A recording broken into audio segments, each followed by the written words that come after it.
Assalamualaikum warahmatullahi wabarakatuh. Perkenalkan, nama saya Rizky Amalia dari kelas P2T nomor absen 16. Pada kesempatan hari ini saya akan menjelaskan tentang Organisasi Konferensi Islam atau OKI. Yuk dengerin sama-sama. Nah, yang pertama yaitu, apa sih Organisasi Konferensi Islam itu?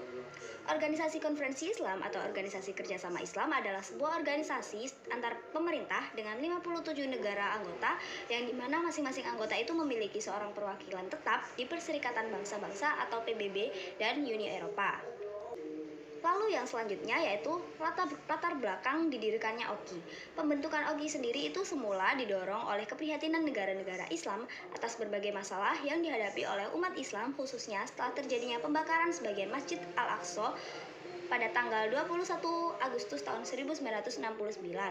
Lalu OKI sendiri itu didirikan pada 25 September tahun 1969 di Rabat, Maroko atas prakarsa Raja Hasan II dari Maroko dan Raja Faisal dari Arab Saudi. Kini OKI sudah menjadi organisasi terbesar kedua setelah PBB dengan anggota sebanyak 57 negara termasuk Indonesia. Nah, selanjutnya yaitu tujuan pembentukan OKI. Pembentukan OKI sendiri memiliki tujuan antara lain untuk meningkatkan solidaritas Islam di antara negara-negara anggota, lalu mendukung perdamaian dan keamanan internasional, serta melindungi tempat-tempat suci dan membantu perjuangan rakyat Palestina. Selanjutnya yaitu prinsip. Setiap organisasi pasti memiliki sebuah tujuan, dan untuk mencapai tujuan tersebut pasti memiliki prinsip. Nah, untuk OKI sendiri, negara-negara anggotanya telah menetapkan 5 prinsip, yaitu yang pertama, persamaan mutlak antar negara-negara anggota, yang kedua, menghormati hak menentukan nasib sendiri, tidak ikut campur atas urusan dalam negeri negara lain, lalu yang ketiga, menghormati kemerdekaan, kedaulatan, dan integrasi wilayah setiap negara. Yang keempat yaitu penyelesaian sengketa yang mungkin timbul melalui cara-cara damai seperti perundingan, mediasi, rekonsiliasi, atau arbitrasi. Nah, yang terakhir atau yang kelima yaitu abstain dari ancaman atau penggunaan kekerasan terhadap integritas wilayah, kesatuan nasional, atau kemerdekaan politik suatu negara. Nah, yang selanjutnya yaitu kekuasaan dan keanggotaan.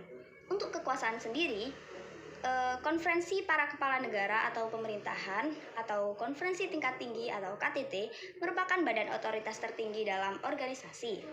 Lalu disusul konferensi para menteri luar negeri atau KTM. Untuk keanggotaannya, keanggotaan organisasi terdiri atas negara-negara Islam yang turut serta dalam KTT dan KTM-KTM yang diselenggarakan di Jeddah pada Maret tahun 1970, Karachi Desember 1971, serta yang menandatangani piagam. Nah, yang selanjutnya yaitu partisipasi Indonesia di dalam OKI. Untuk partisipasi Indonesia di dalam OKI tersendiri memiliki beberapa, yaitu yang pertama, pada tahun-tahun pertama kedudukan Indonesia dalam OKI masih menjadi sorotan, baik di kalangan OKI sendiri maupun di dalam negeri. Lalu yang kedua, pada dekade tahun 1990-an, partisipasi aktif Indonesia di OKI itu mulai terlihat, ditandai dengan kedatangan Presiden Soeharto pada KTT OKI ke-6 di Senegal pada Desember 1991. Lalu, pada tahun 1993, kontribusi nyata Indonesia sebagai anggota OKI itu paling memiliki posisi strategis, di mana pada saat itu Indonesia menerima mandat sebagai Ketua Komite of Six yang bertugas memfasilitasi perundingan damai antara Moro National Liberation Front atau MNLF dengan pemerintah Filipina. Lalu selanjutnya pada tahun 1996 Indonesia menjadi tuan rumah bagi terselenggaranya Konferensi Tingkat Menteri OKI atau KTM OKI ke-24 di Jakarta. Nah, sekian yang dapat saya sampaikan, kurang lebihnya mohon maaf, semoga dapat dipahami. Terima kasih. Wassalamualaikum warahmatullahi wabarakatuh.